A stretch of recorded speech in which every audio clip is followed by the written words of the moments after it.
오늘 에베소서 마지막 시간입니다. 지난 1월부터 시작된 에베소서 강해, 나의 사랑 나의 교회라는 주제로 시작했던 말씀을 오늘 이제 19번째 내용으로 끝을 맺습니다.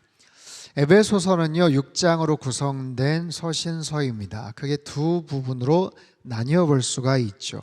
1장부터 3장까지는 우리는 누구인가, 즉 교회란 어떤 존재인가, 교회란 무엇인가, 창세전에 그리스도 안에서 택함 받은 사람들, 또 죄사함을 받고 하나님의 자녀가 된 놀라운 은혜의 주인공들, 그게 바로 교회예요.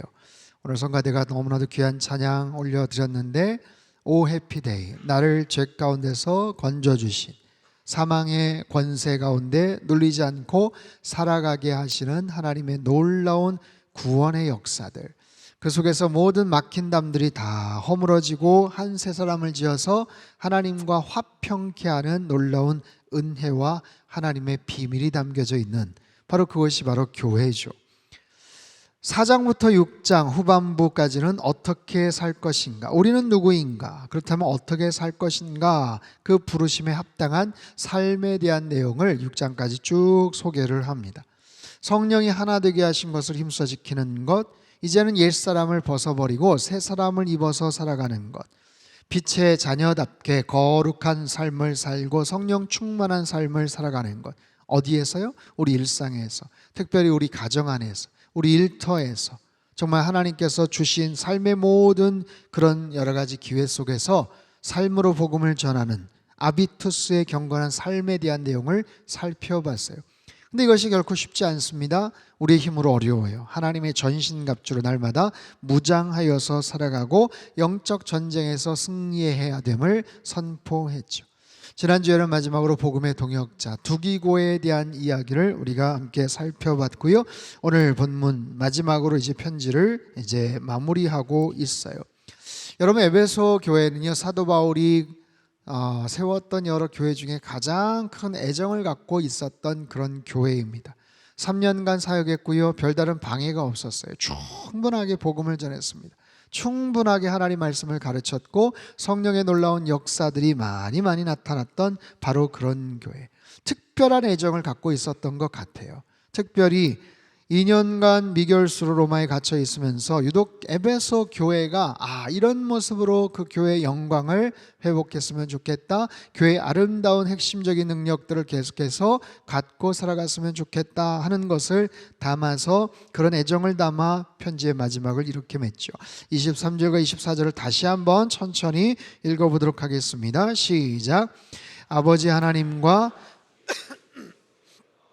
평안과 믿음을 겸한 사랑이 형제들에게 있을지어다. 우리 주 예수 그리스도를 변함없이 사랑하는 모든 자에게 은혜가 있을지어다. 아멘. 아버지 하나님과 예수 그리스도께로부터 평안과 믿음을 겸한 사랑이 있을지어다. 평안과 믿음을 겸한 사랑이 있을지어다. 근데 그 사랑의 가장 중요한 그 내용이, 구성이 믿음이다라는 거예요. 하나님의 평안이다라는 거예요. 그 사랑으로 말미암아 하나님과 계속해서 평강을 누릴 수 있는 그런 모습으로 살아가기를 원한다 하면서 마지막에 변함없이 사랑하는 모든 자들이라고 얘기해요. 변함없다, 썩지 않는, 불멸의 그런 뜻을 갖고 있죠. 에베소 교회 성도들이 변함없이 주님을 끝까지 사랑하기를 권면하고 있어요. 마지막까지 충성되고 마지막까지 주님만을 사랑할 것을 간절하게 당부하고 있어요. 정말 사도 바울의 그 기도와 소망대로 에베소 교회는 계속해서 영적으로 부흥합니다. 그리고 그런 영향력들을 발휘합니다. 여러분, 초대교회 하면 예루살렘 교회를 떠올리죠. 안디옥 교회를 떠올릴 겁니다. 그리고 그 다음 교회는 어딜까요? 바로 에베소 교회예요. 에베소 교회가 바로 그런 센터 역할을 감당하게 되죠. 사도 바울 이후에는 디모데가 목회를 합니다. 그리고 디모데와 함께 사도 요한이 그곳에 가서 사역을 하게 됩니다. 여러분, 정말 기라성 같은 하나님의 사람들이 그 교회의 영적 리더가 되지 않겠어요? 디모데가 편지를 보내서 사도 요한과 함께 동역할 것을 제안을 해요. 사도 요한이 예수님의 어머니 마리아를 계속해서 섬기고 봉양하고 있었죠. 그래서 어느 순간 어머니 마리아를 모시고 에베소로 건너갑니다. 그리고 그곳에 마리아를 향한 거처를 마련해줘요. 그래서 지금도 에베소에 가면 마리아의 노년에 묵었다는 거처 주변에 무덤이 있다고 추정하는 장소가 있어요. 어쨌든 에베소 지역에는 많은 교회 리더들이 그곳에 다녀갑니다. 폴리카비나, 가이오나, 안디바나, 파피아스나 초대교회 귀한 영적 리더들이 그곳에 다녀가며 복음을 전하고 말씀을 전하는 거예요. 그러다 보니까 교회가 더욱더 견고하게 세워져 갔겠죠. 교회를 통해서 많은 영향력들이 나타났겠죠. 주변에 여러 교회들이 새롭게 탄생이 됩니다. 골로새 교회, 빌라델비아 교회, 버가모, 두아디라, 소아시아에 있는 많은 교회들이 함께 영적인 그런 진지들을 구축해가며 기독교 선교의 중심지가 되는 거예요. 에베소 교회가 그런 교회가 되었어요. 근데 시간이 좀 더 흘러가서 어떻게 되었을까요? 약 30여 년이 지난 후에, 즉 사도 바울이 에베소 이 편지를 쓰고 나서 한 30여 년 지난 후에 에베소 교회에 대한 그런 소식을 우리가 알 수 있는 그런 자료가 요한계시록에 나오죠. 요한계시록 앞부분에 보면 초대교회 7교회를 향한 예수님의 편지에 대한 이야기가 나오면서 에베소 교회를 향한 칭찬을 이렇게 이야기를 하세요. 요한계시록 2장 1절에 3절 말씀 같이 한번 읽습니다. 시작. 에베소 교회의 사자에게 편지하라. 7뼈를 붙잡고 7 금촛대 사이를 거니시는 이가 이르시되 내가 내 행위와 수고와 내 인내를 알고 또 악한 자들을 용납하지 아니한 것과 자칭 사도라 하되 아닌 자들을 시험하여 그의 거짓된 것을 네가 드러낸 것과 또 내가 참고 내 이름을 위하여 견디고 게으르지 아니한 것을 아노라. 아멘. 주님은 에베소 성도들의 수고, 그 교회가 가졌던 여러 가지 인내와 헌신들을 다 알고 계신다라는 거예요. 그 당시 에베소 교회는 크게 두 가지의 어려움이 있었습니다. 바울 사도가 로마에서 에베소서를 썼던 때하고는 벌써 20년, 30년이 지난 때입니다. 그리고 그때는 훨씬 더 기독교에 대한 핍박이 강화됐던 때예요. AD 80년에서 한 90년 정도 되는데 외부적인 그런 탄압이 아주 극심해졌습니다. 그래서 많은 사람들이 어려움을 겪습니다. 에베소 지역에 한 70여 명의 순교자가 생기기도 합니다. 사도 요한도 반모섬에 끌려가서 유배를 당합니다. 두 번째는 내부적인 문제예요. 여러 이단과 사이비 종파들이 교회 안으로 침투해 들어옵니다. 바울 사도도 세상을 떠났고 예수님과 함께 동역했던, 아니면 예수님을 목격했던 그런 증인들이 시간이 지나면서 다 세상을 떠나자 현장을 경험했던 사람들이 사라지게 되자 여러 이단 사이비 종파들이 막판을 치는 거예요. 교회 안으로 침투해 들어오는 거예요. 성도들을 혼란케 만드는 거예요. 주님의 성육신을 부인하는 이단들의 내적 도전이 끊이지를 않았어요. 여러분, 언제나 이 교회가 외적인 또는 내부적인 이런 어려움들을 겪곤 하는데 오늘날도 마찬가지입니다.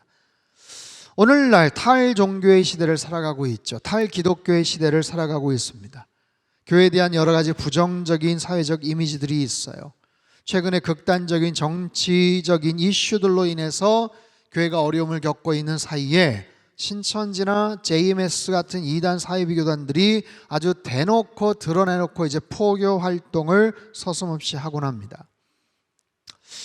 어제 울산의 한 교회 목사님이 저한테 카톡을 보내셨어요. 그 지역에 그 교회를 중심으로 신천지들이 그냥 너무 그냥 활동들을 극심하게 하는데 성도들을 좀 지키기 위해서 성도들에게 이런 나름대로의 표지를 나눠준다고 저한테 보냈어요.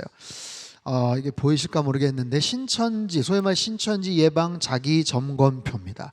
이 내용을 잘 보면서 혹시 나에게도 신천지가 슬그머니 다가오지 않았나, 여러 가지 리스트들이 있어요. 이건 다음 주에 저희가 주보에다 한번 게재를 할 텐데, 성격, 행동, 유형검사, 미술, 심리, 우울증, 스트레스 테스트, 애니어그램, MBTI 검사해 주겠다, 뭐 이런 거예요.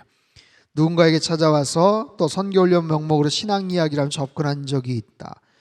그리고 회사나 학교나 취미활동, 스터디 모임들을 통해서 뭔가 새로운 모임들, 그리고 학교나 기관 게시판을 통해 광고 특별한 행사에 당첨되었습니다, 이런 연락을 혹시 받은 적이 있느냐? 무슨 콘서트 등의 문화활동에 당첨되거나 초청받은 적이 있느냐? 그리고 교회 밖에 무슨 성경 공부하자 이런 제안들을 혹시 받은 적이 있느냐? 라는 거예요. 그런 적 있으십니까 혹시? 여러분 잘 한번 보십시오. 여러분 교회 안에서 지금 계속해서 제공하는 성경 공부도 잘 참석을 못 하는데 굳이 교회 바깥에 가가지고 성경 공부를 하겠다? 여러분 굉장히 위험한 일이에요. 그리고 정말 꼭 가야 되면 교구 목사님이나 주변 분들에게 항상 체크를 하십시오. 근데 특별히 가면 대부분 교회에 대한 비판을 할 겁니다. 지금 한국 교회에 대해서 여러 가지 비난들을 할 거예요. 그리고 굉장히 설득력이 있어요. 그것만 연구를 하는 사람들이기 때문에 어떻게 질문하면 뭐라고 답할 거고 이렇게 답하면 이렇게 대답을 하면 여러분 사람의 말은요 말도 안 되는 얘기지만 계속해서 들으면 그럴듯하게 느껴지기도 하는 거예요. 말이라는 게 힘이 있는 겁니다. 절대로 그런데 여러분 현혹당하시면 큰일 납니다. 큰일 나요. 마찬가지예요. 2000년 전에 당시 에베소 교회를 둘러싼 여러 이단 사이비 집단들이 공격을 하고 있어요. 에베소 교회 성도들이 그걸 잘 막아섰거든요. 감당했거든요. 그래서 주님께서 칭찬하셨어요. 네가 참고 내 이름을 위하여 잘 막아선 것, 견디고 게으르지 않은 것 내가 잘 안다. 칭찬하셨어요.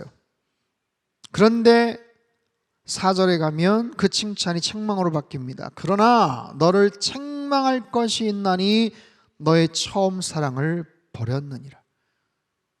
여러 칭찬이 있었지만 이 책망, 이 한 가지의 책망이 마음을 아프게 하는 거예요. 너 다 좋은데, 너 참 잘했는데 내가 한 가지만 얘기할게. 너 근데 첫사랑을 잃어버렸어. 너 나에 대한 첫사랑을 잃어버렸어. 여러분 굉장히 이건 가슴 아픈 얘기거든요. 다른 교회에 대한 여러 칭찬, 책망들이 있는데 유독 에베소 교회 성도들에게는 교회를 향해서는 첫사랑을 저버렸다라고 말씀을 하세요. 그동안 잘해왔잖아. 그동안 신실했고 충성됐잖아. 그동안 겸손하게 잘 섬겼잖아. 그런데 한 가지만 얘기할게. 너 첫사랑 잃어버렸다. 왜 그랬을까요? 무엇보다도 극심한 박해 속에서 믿음을 잃어버린 사람들이 있었습니다. 순교까지 하면서 자신의 믿음을 지켰지만 너무나도 그 박해가 극심해지니까 더 이상 버티지를 못하고 배교하거나 신앙을 떠나보낸 사람들이 많이 있었어요. 두 번째는 결국 교리적인 싸움으로 인해서 성도 간의 사랑을 잃어버린 거예요. 계속해서 이단 거짓 선지자들이 침투해 와서 사람들을 미혹시키고 갈라서게 하고 의심하게 만들고, 그러다 보니까 파당이 생기며 점점 사랑이 식어져 갔던 거죠. 이것이 바로 에베소 교회의 문제였습니다. 시간이 흐르다 보니까 그렇게 되더라고요. 믿음에 대한 문제도 사랑에 대한 문제도. 여러분 오늘 이 말씀을 통해 우리 스스로에게 한번 질문해 볼 수 있어요. 나는 어떤가? 나의 믿음 상태는 어떤가? 나의 사랑에 대한, 주님을 향한 사랑, 여러분 내 마음속에 있는 믿음, 그 처음 가졌던 그 열정적인 믿음, 주님을 향한 뜨거운 그 사랑, 왜 처음에 그 마음을 잃어버릴까? 처음에 그 헌신과 열심을 왜 잃어버릴까? 본문에서 말하는 이 변함없이라는 단어는요, 좋은 마음으로 순수한 의도로 지속적인 열정을 계속해서 간직하기를 원하는 바람이에요. 여러분 예수님에 대한 사랑, 내 마음은요 변해서는 안 되죠. 내가 주님을 향한 그 마음이 변할 수 있습니까? 변해도 됩니까? 시간이 지나면서 조금 침체되거나 식어질 수도 있겠지만 변하면 안 되는 거예요. 변한다는 건 뭐예요? 변질된다는 거죠. 떠나간다라는 거죠. 여러분 어떻게 사랑이 변합니까? 사랑이 변하더라고요. 믿음이 약해지더라고요. 변하면 안 되는데 자꾸만 변하는 거예요. 믿음도 사랑도 충성도 나의 초심도. 이 문제를 우리는 어떻게 바라보고 해결을 할 수 있을까요? 여러분 우리의 믿음이 변하는 이유가 있습니다.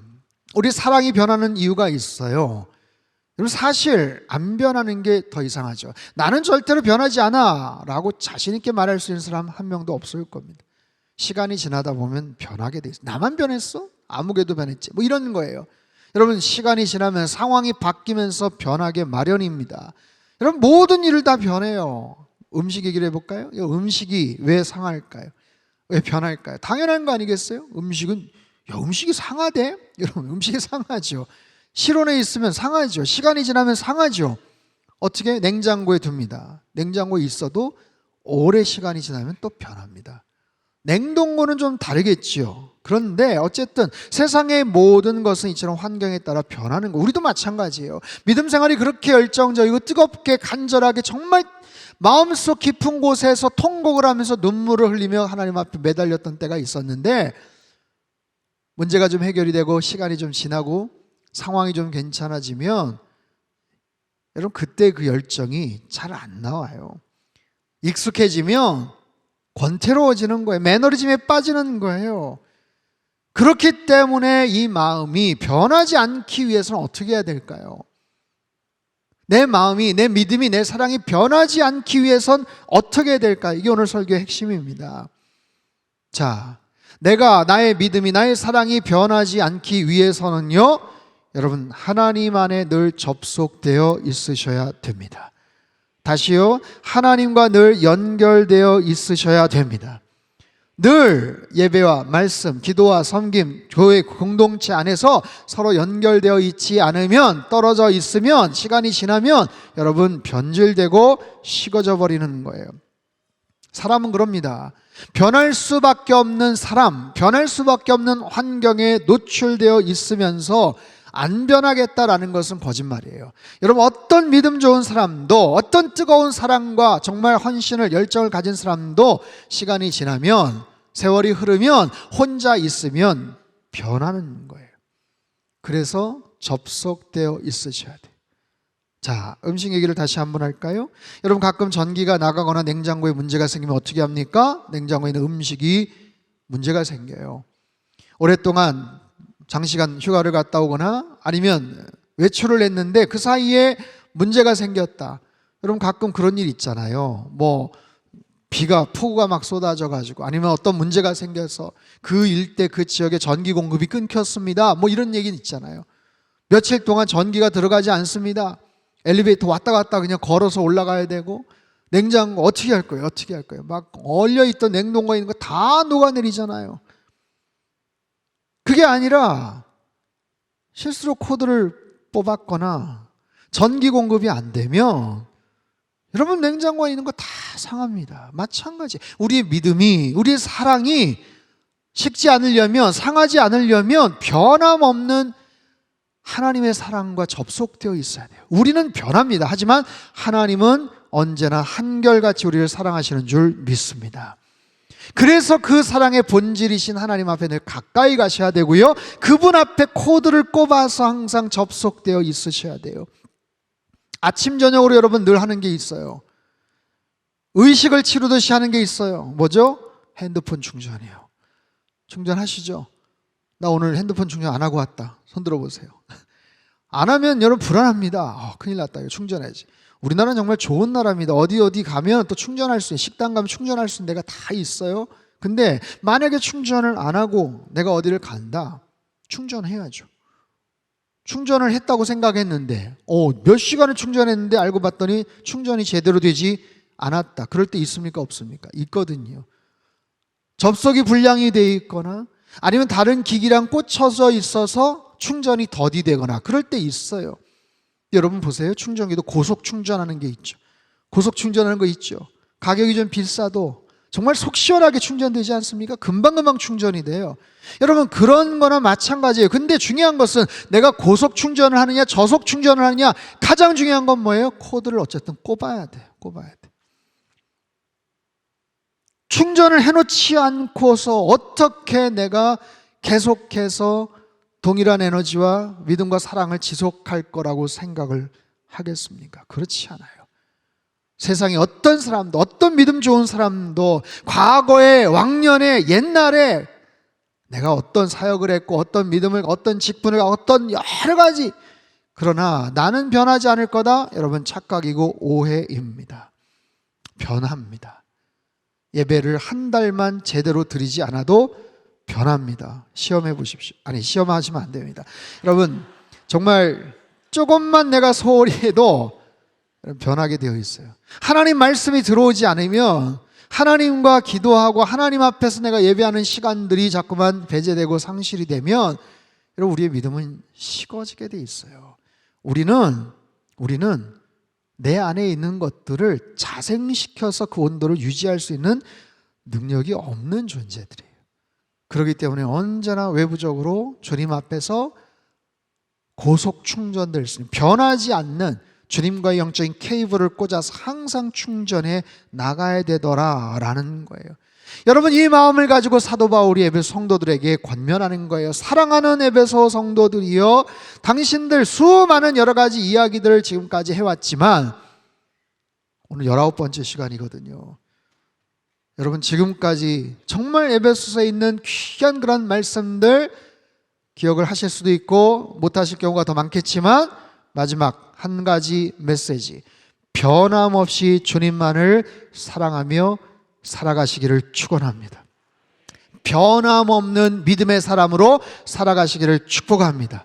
나는 변할 수밖에 없는 나약하고 연약한 존재지만 변함없는 하나님의 사랑에 늘 충전이 되고 접속이 되어서 언제나 신실한 하나님의 사람으로 살아가실 수 있게 되기를 바랍니다. 제가 그런 얘기 자주 하거든요. 자전거 타는 것과 같다. 믿음 생활은 자전거 타는 것과 같아요. 아무리 자전거를 잘 타는 사람도 페달을 밟지 않으면 쓰러지게 되어 있습니다. 내가 한때는, 과거에는, 옛날에는, 한참 때는 믿음 생활 잘 하셨지만 시간이 지나고 연세가 드셔도 더 잘하실 수 있게 되기를 축복합니다. 더 믿음이 깊어지고 아름다운 향내가 날 수 있게 되기를 바라요. 힘들고 어렵고 절박할 때 내가 하나님 앞에 간절하게 기도했던 기도의 체험이 있고 응답이 있었다면 여러분 평온할 때에도 하나님을 더 깊이 만나는 여러분 기도의 사람 되셨으면 좋겠어요. 항상 주님을 찬양하며 예배의 아름다운 모습으로 하나님 나라에 갈 때까지. 언제요? 주님 앞에 갈 때까지. 하나님 앞에 설 때까지 나의 믿음이 계속해서 더 깊어지고 하나님께 더 가까이 나아가는 거예요. 야, 너는 옛날에 참 잘했는데 왜 그랬냐? 그런 책망을 받는 것이 아니라 아무개는 참 그전에는 정말 겸손하게 성실하게 잘 섬기셨는데, 여러분 그런 이야기를 듣는 게 아니라 언제나 한결같은 모습으로 세월이 갈수록 더 속이 깊어지고 더 믿음이 아름다워지고 영적인 대장부와 같은 그런 하나님의 사람으로 살아가시기를 주님의 이름으로 축복합니다. 사랑하는 주님, 변함없는 하나님의 사랑에 언제나 접속되어 늘 변덕이 죽고 앓고 늘 이것저것 때문에 마음이 상하고 이랬다 저랬다 하는 우리 약한 믿음이 언제나 한결같은 견고한 모습으로 주님만을 바라보며 변함없이 주님만을 사랑하는 인생 되게 하여 주시옵소서. 그런 마음을 가지고 평생 섬기게 하시고 그런 우리 상당교회 되도록, 선교주교회 되도록 축복하여 주옵소서. 귀하신 예수님의 이름으로 기도합나이다. 아멘.